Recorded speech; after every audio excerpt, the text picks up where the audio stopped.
Hey you guys, what you are looking at now is what is an end product of a 3-month project for us.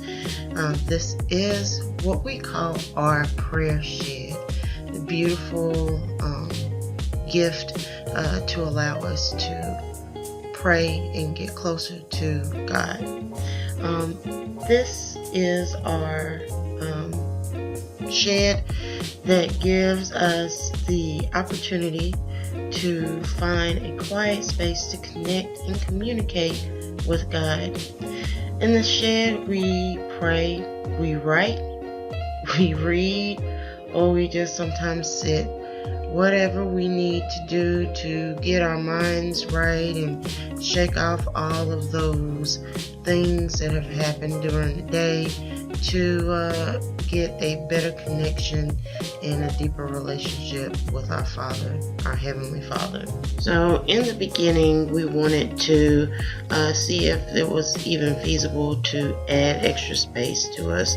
And we saw these things called she sheds, and we looked at all the different pictures, and we thought maybe perhaps we had enough room in the backyard.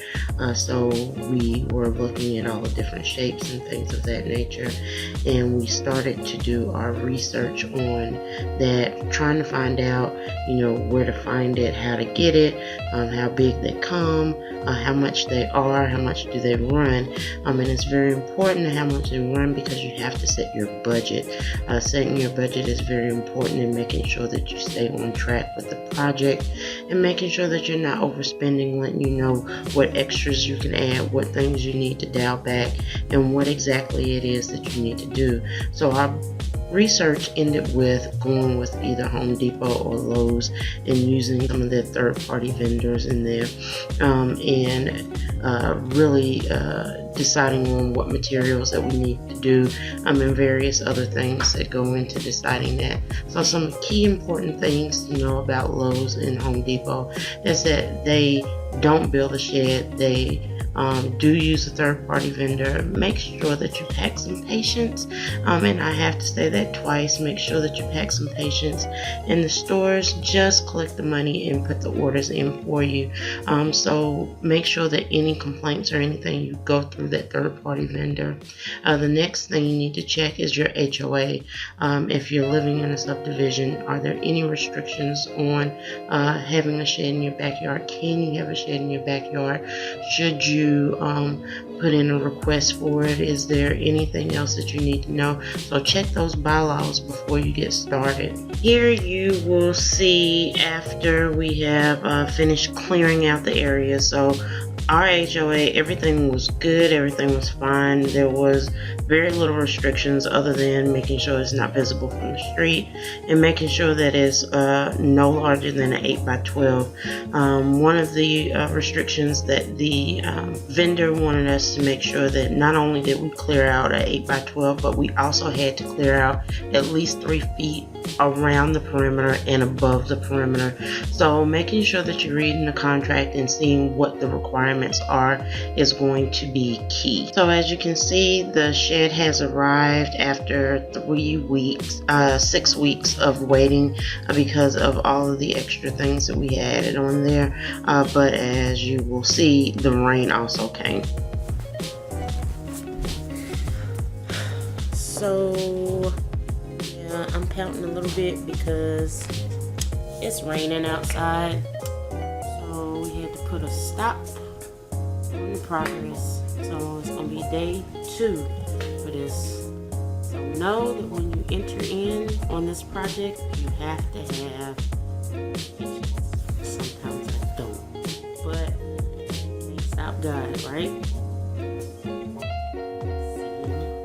So we are getting started on day 2, and as you can see, it's a lot of progress. I know that it was one gentleman that did this, and he did a great job in 2 days. Our particular style that we got was the Metropolitan. It slopes a little bit, and I really liked it for my style because it definitely did not look like a typical shed, and that was our goal. As you can see right here, it looks looks like a little office shed. And what you see on the outside of what they call smart sidings, which is already primed. So it's there to take everything in within 1 to 2 coats of paint. It is important to remember that the outside is exterior paint, but also the interior is going to be exterior paint if you're painting on the inside. And note to the wise, make sure you get a primer. The paint that we got did have a primer, stated that it was in there. However, it just sopped up that paint, and we went through almost 3 cans of paint, which jacked up the price on it, which had us changing our strategies a little bit, and it turned out for the better. So for the ceiling piece of it, we got some exterior cloth. Make sure you get the outdoor cloth, because keep in mind everything is outside, even though it's a cute little shed. As you can see on the back wall, we got some wall panelings. Again, you can find those at Home Depot or Lowe's. You can find all different types of styles, from brick to wood, and we chose the wooding. And I'm giving you a quick video of the end result of us painting it, putting the cloth on the ceilings, and also putting the flooring down. It ended up being very good, and we enjoyed the outcome of everything. So the exterior part, we started with that next, painting that, and we went with this color scheme for the ocean, because again, it was something that was that reminded us of relaxing. So just some last finishing touches. We added some exterior lights to the shed, and I felt it was important to make sure that we gave back to Mother Earth. So we have some solar lights. All of our lights out here are solar. When you're picking out your solar lights, make sure that you look on the side of the boxes, and it will let you know the level of brightness that you need for the lanterns that you see here in this picture.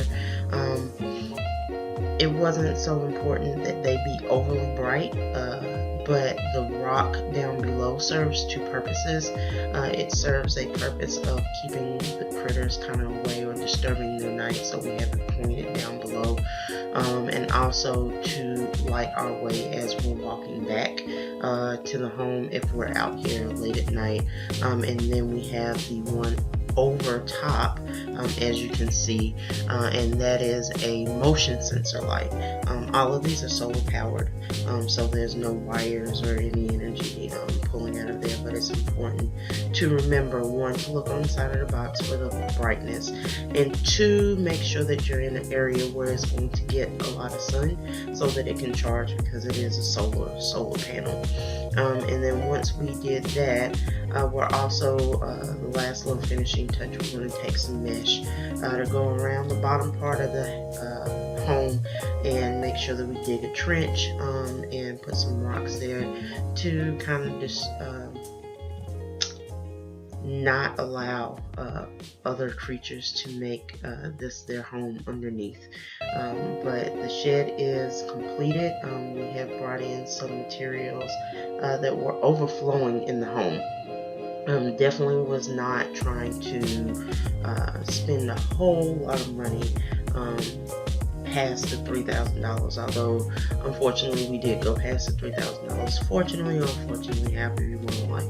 I think we're at a running total now of a little over $4,000 for the home, because we had to heat it, and we had to cool it, and we had to run some wires for electricity, so that you could have music if you like, or to even run the heater or the air condition if you like. But the other materials that we had in the house, abundance of. We had a couple of extra desks because, as I stated before, we have 3 teenage girls. We had some various other items that we pulled to kind of pull everything all together, but it was important for me that I defined this area and what this function was, and for me and the function that it needed, it didn't need a lot of stuff. So I do have a desk so that I can work on book number 2. Here's a picture of book number 1. And also write Bible study for church, and also pray, or answer any emails that come in our way from our church family, or just having that quiet place to meditate and just let the day melt off and just really enjoying God and who He is, and just enjoying life and finding that peace. And through that peace that you find within yourself, you find that your environment is peaceful around you. Again, here's a picture of the end product. I hope it does you well. It was not my intent to make this video as long as it is, but I hope that you actually watched it all the way through and that you enjoyed it. If you have any questions, please feel free to comment down below, or shoot us an email at movingmountainschurch@gmail.com. We'd love to hear from you guys and answer any questions that you may have. I hope that I see a lot of pictures of a lot of people making their little prayer sheds pop up and around all over the place, and can't wait to hear about your experience as well. Remember that final commission that Jesus provided us with, go out and make disciples. And how can we make those disciples if we ourselves are not prepared to spread the word? So definitely enjoy it. You guys have a wonderful day, and thank you for listening to the video.